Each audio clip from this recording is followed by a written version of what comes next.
दोस्तों, अब तक हमने बात की गोल्स की। गोल्स को कैसे अचीव करें, कामयाबी की तरफ कैसे बढ़ें। लेकिन जैसा कि मैंने बताया अपने वीडियोस में, कामयाबी की तरफ, गोल की तरफ बढ़ने के क्रम में आपको बहुत सारी मुश्किलात आएंगी, बहुत सारे मसले आएंगे। उन प्रॉब्लम्स को कैसे मैनेज करें, उन प्रॉब्लम्स को कैसे हैंडल करें। दोस्तों, मेरा मानना ये है, जितनी प्रॉब्लम्स हैं, प्रॉब्लम्स को you can not frame into a single pattern, क्योंकि ज़िंदगी इम्तिहान का नाम है। मसले आते रहेंगे, हर बार एक नया मसला रहेगा, हर बार एक नया चैलेंज रहेगा। अगर ज़िंदगी से मसले ख़त्म हो गए तो ज़िंदगी से मज़ा निकल जाएगा। गौर देने वाली बात यह है, हमें जो सीखना है वो इन प्रॉब्लम से लड़ना कैसे है, इन प्रॉब्लम को काबू में कैसे करना है, इन प्रॉब्लम्स को काबू में करके आगे कैसे बढ़ना है, हमें ये सीखना है। दोस्तों, मैंने कई दफ़ा लोगों को देखा है, they are so much entrapped into their problems, they are not able to come out of that, they are not able to look beyond that, they are not able to see their futures, they are not able to plan their futures। उन्होंने give up कर दिया है। तो दोस्तों, ये video मेरे उन सभी साथियों के लिए है जिनको कई सारे अभी भी मसले हैं और they have got a fear of the problems. तो प्रॉब्ली ये वीडियो आपके लिए काफ़ी लाभप्रद होगा। तो समझते हैं। देखिए दोस्तों, जहाँ तक प्रॉब्लम्स की बात है, problem handling is more of a emotional handling. क्योंकि जब एक प्रॉब्लम आता है, you have two options, either you react to the problem और you respond to the problem.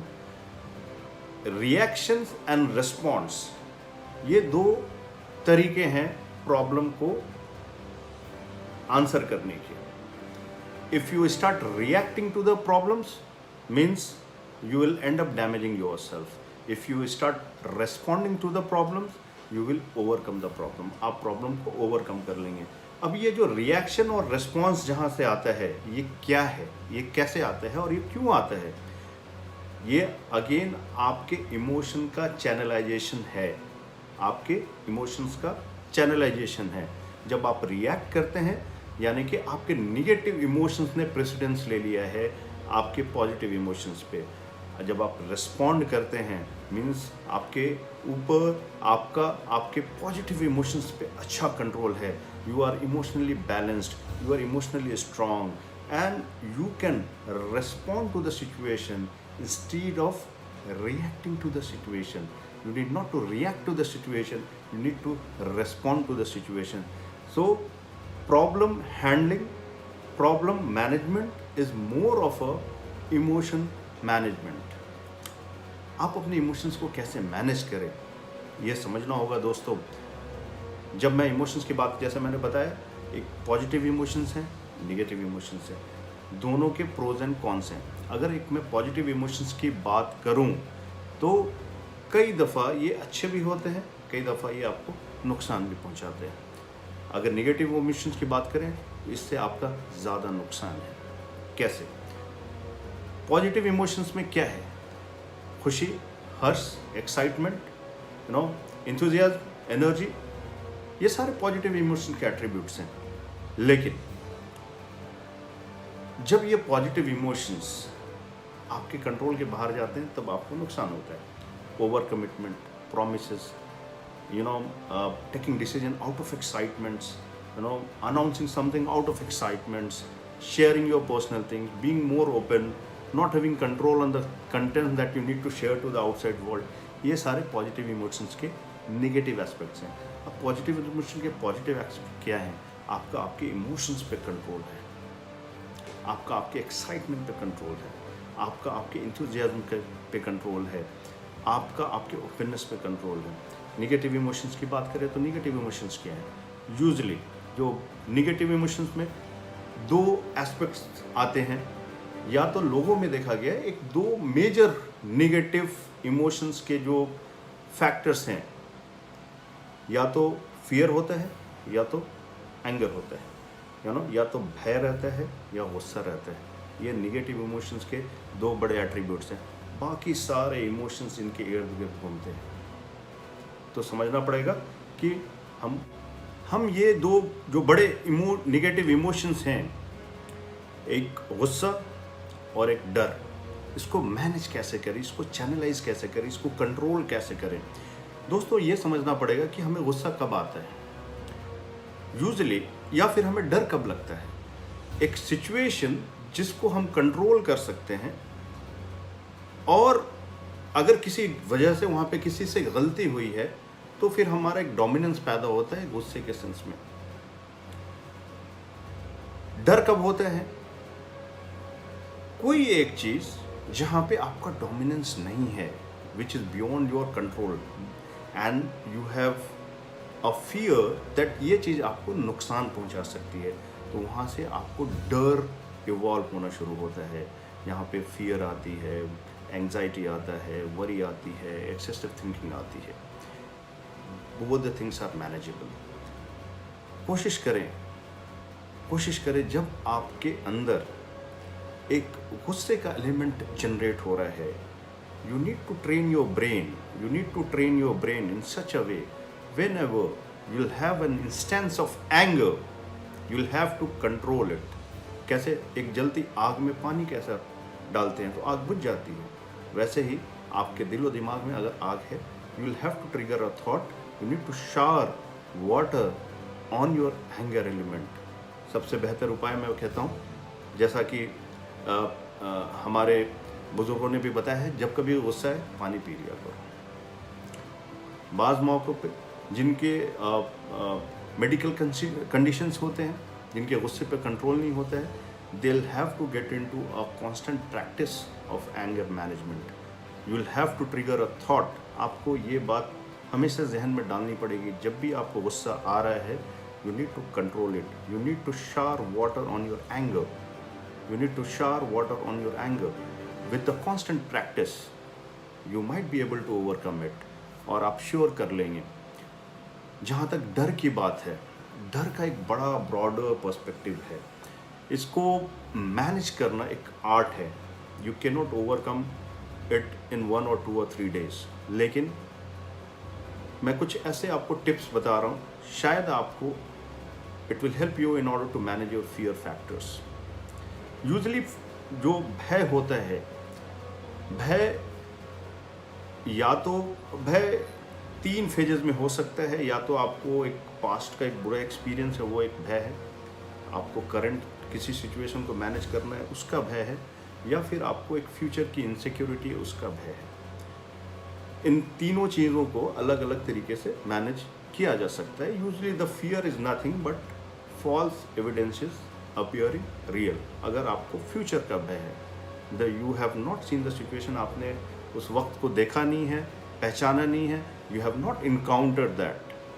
अगर आपको you have to encounter any situation at this point in time, अभी के अभी आपको एक ऐसे सिचुएशन को फेस करना है, like public speaking, you have to go on a stage, you have to do a very important meeting, so you need to figure out, you need to train yourself in such a way that this fear you can overcome with certain basic steps. The fear is what? When you are in a state of fear, your body is activated to a very highest level of energy.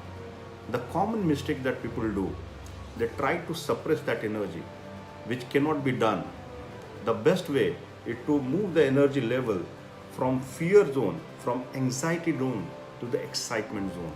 आपको anxiety को excitement में बदलना पड़ेगा. You will have to give a call to your brain. This is the most exciting moment for me, and I am going to give the best. I am going to deliver the best. I'll perform the best. This is going to be the best for me. और उसके results को ज़रा सोचना पड़ेगा. तो ऐसे situation में जो एक भय है आपके अंदर, एक फियर का फैक्टर है, you can definitely control that. अगर एक पास्ट का आपका कुछ फियर है दैट हॉन्ट्स यू, मैं तो इतना ही कहूँगा, पास्ट के किसी एक्सपीरियंस को, पास्ट के किसी बुरे एक्सपीरियंस को आप एक लर्निंग एक्सरसाइज समझें, because you don't have control on the past. You need to look into the future, you need to make your present. तो पास्ट को आप बेटर रहे आप इग्नोर ही करें. उससे जो भी लेसन्स आपको मिलते हैं, कोशिश करें वो गलती दोबारा नहीं दोहरानी है, वो गलती को दोबारा रिपीट नहीं करना है. Now how to get control on your fear. इसके लिए मैं 3 या 4 बेसिक स्टेप्स आपको बताऊंगा। पहला, if you are a religious person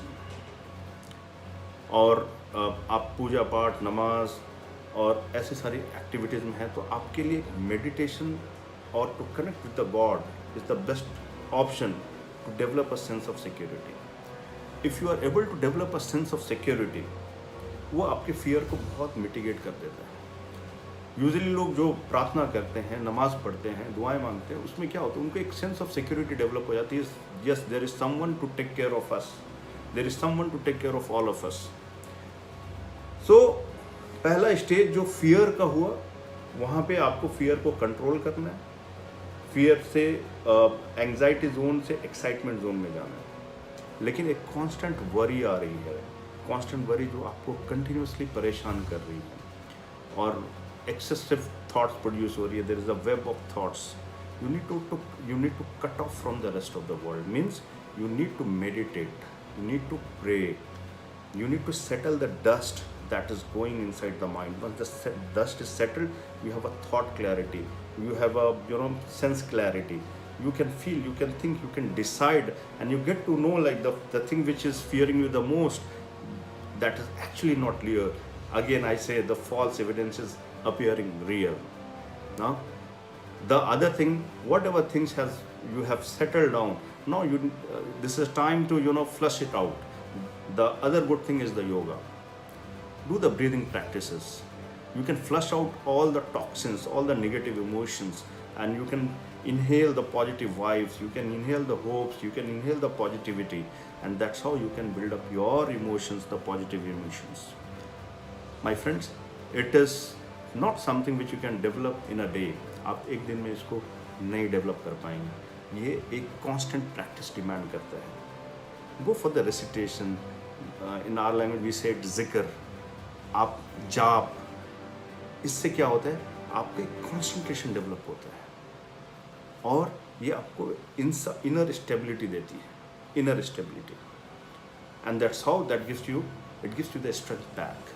Many a times you are bewildered over so many things, you are confused. The best method is to write down all those things on a paper and then start thinking on that. Is this something which I am worrying for? क्या ये चीज़ें मुझे परेशान कर रही है और ये चीज़ें क्या इतनी ज़रूरी है कि इसको इतनी अटेंशन मिलनी चाहिए? These things are sucking my time, money, energy, motivation, everything. सो दोस्तों, मैंने कुछ बेसिक चीज़ें आपको बताई आपके हर्डल्स को, आपके इमोशंस को मैनेज करने के लिए। Once you are able to manage your emotions, you can win anything, you can overcome any problem that comes in your life. You could be the motivation for your self and you can be motivation for the others also. दोस्तों, अगर आपको ये video सार्थक लगा, आपकी किसी तरीके से मदद हुई, प्लीज़ ये वीडियोस उन लोगों तक पहुंचाएं जिनकी ज़िंदगी में इमोशन से रिलेटेड समस्याएं हैं। Help them to get stabilized. हाँ, आखिर में मैं ये ज़रूर कहूँगा, अगर कुछ इमोशंस ऐसे हैं which you are not able to control, you should definitely seek the medical advice. जहाँ तक आप मैनेज कर सकते हैं करिए। If it is going beyond the limit, doctors की, एक्सपर्ट्स की एडवाइस लें। Your brain has lots of power, tremendous power.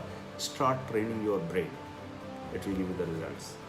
Thank you guys, thanks for being with me, thanks for being on the knowledge dot platform.